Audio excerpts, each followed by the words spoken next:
Tepat 1 tahun lalu, tanggal 15 Juni tahun 2022, Presiden Republik Indonesia Joko Widodo melantik Hadi Cahyanto sebagai Menteri Agraria dan Tata Ruang Kepala Badan Pertanahan Nasional, dan Raja Juli Antoni sebagai Wakil Menteri Agraria dan Tata Ruang Wakil Kepala Badan Pertanahan Nasional.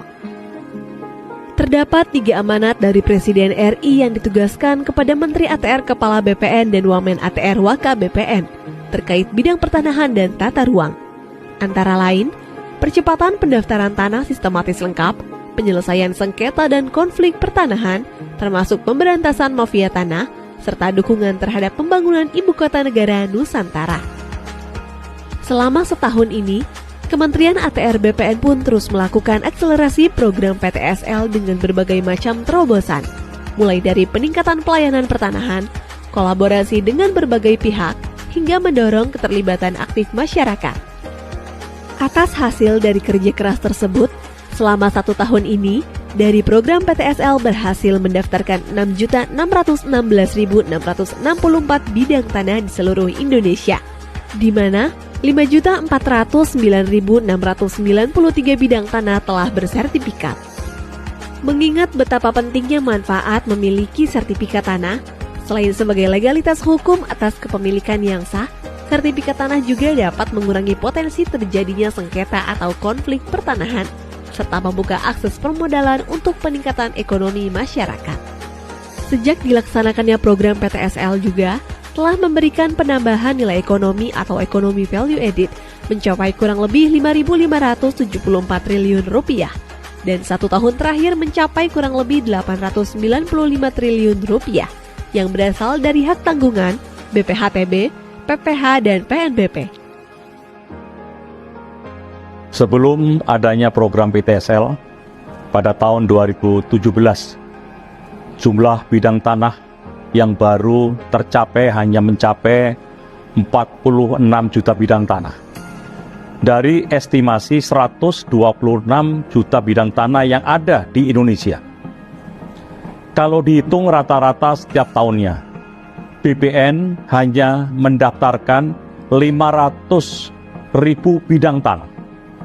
Apabila pendaftaran tanah ini menggunakan metode lama, maka rakyat harus menunggu lebih kurang 160 tahun lamanya.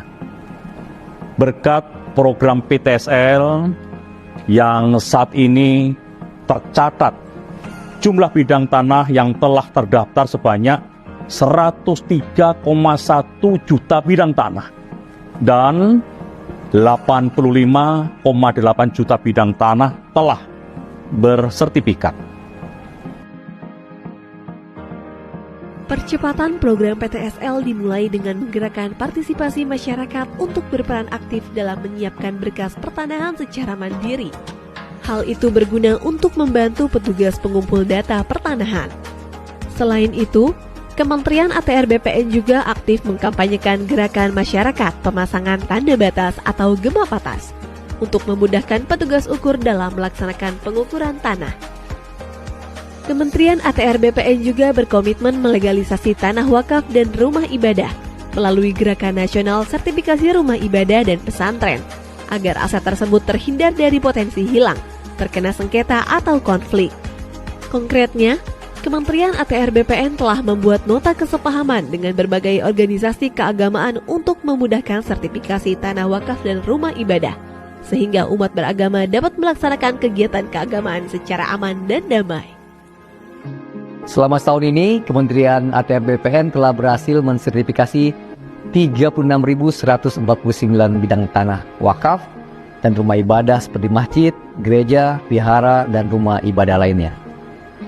Jumlah ini meningkat dari tahun sebelumnya yang mencapai 25.140 bidang tanah di tahun 2021 dan 13.858 bidang tanah di tahun 2020.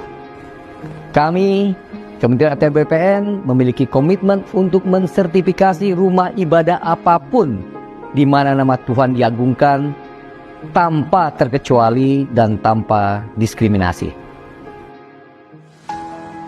Kementerian ATR BPN juga mendorong percepatan sertifikasi aset-aset BMN, BMD, BUMN, dan BUMD.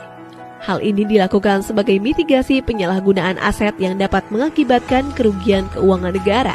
Dalam 1 tahun, Kementerian ATR BPN telah menyelamatkan aset-aset negara melalui program sertifikasi tanah-tanah aset dengan estimasi nilai mencapai kurang lebih 643,9 triliun rupiah.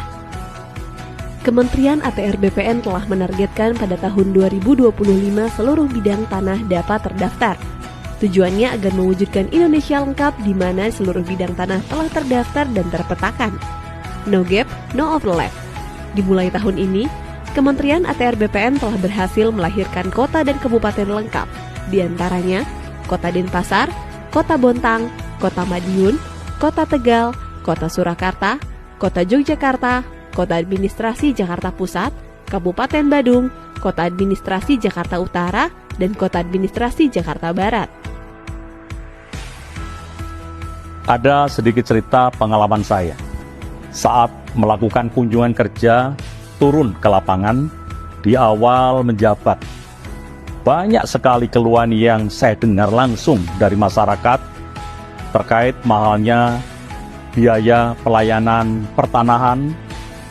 Setelah dilakukan pengecekan, ternyata salah satu penyebab mahalnya biaya karena masyarakat tidak dapat mengurus sendiri permohonannya. Jadi terpaksa diwakilkan karena sibuk bekerja. Kami pun berinovasi meluncurkan program pelayanan tanah akhir pekan atau pelataran, disertai dengan loket prioritas yang diberi karpet merah khusus disediakan untuk masyarakat yang mengurus sendiri tanahnya. Dengan begitu, masyarakat dapat leluasa kapanpun mengurus tanahnya tanpa terkendala biaya dan waktu. Saat ini, pelayanan pertanahan akhir pekan telah tersedia di seluruh kantor pertanahan yang berkedudukan di ibu kota provinsi dan seluruh kantor pertanahan dengan rata-rata jumlah layanan di atas 2.000 berkas per bulan. Dengan adanya program pelataran ini, diharapkan dapat mencegah praktik calo atau mafia tanah dalam kepengurusan tanah. Di tahun 2023, Kementerian ATR BPN juga meluncurkan 7 layanan prioritas atau lantas. Layanan ini mencakup 79% dari total layanan yang ada di kantor pertanahan. 7 layanan prioritas ini jelas waktu, jelas syarat, dan jelas biaya. 7 layanan prioritas ini terdiri dari pengecekan sertifikat, surat keterangan pendaftaran tanah atau SKPT, hak tanggungan elektronik, roya manual dan roya elektronik, peralihan, pendaftaran SK, serta perubahan hak guna bangunan atau hak pengelolaan menjadi hak milik untuk rumah tinggal, rumah toko, dan rumah kantor. 1 tahun bekerja untuk rakyat, untuk Indonesia.